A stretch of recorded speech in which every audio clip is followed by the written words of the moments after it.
भाइ बहिनीहरू लभ पर्यो भन्दै एक्लै एक्लै डेटिङमा जाँदै तपाईको शरीरलाई छुने केटाहरूले तपाईलाई विवाह चाहिँ गर्दैन है। सस्तो हुनु हुँदैन हामी। म आइफोन र नोकिया सादा फोन साट्नु सक्दिनँ। मेरो आइफोनलाई 1.5 लाख पर्छ, नोकियालाई 2000 पाउँछ, साट्दिनँ। यो सेपलाई पोतिफोरको पत्नीले नाङ्गे भएर आएको छ। यो सेप भागेको छ। थाहा छ किन? किनकि यो सेपलाई थाहा थियो क्या, यो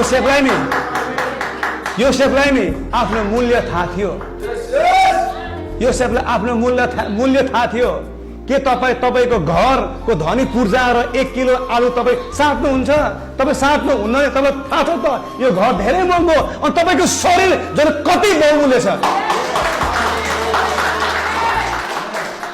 यो विश्वासीलाई मात्र होइन, बेविचारले पनि अन्य जातिलाई पनि नष्ट पार्छ। त्यही कारणले म बताउन चाहन्छु, चाहे केटा होस् चाहे केटी होस्, बाइबलले भनेको छ तिमीहरूको शरीर चाहिँ बेविचारको लागि होइन। पावलले झन् यहाँसम्म भन्नु भ्याइदिएको छ, पुरुषहरूले स्त्रीलाई टच नगर्नु नै बेस छ।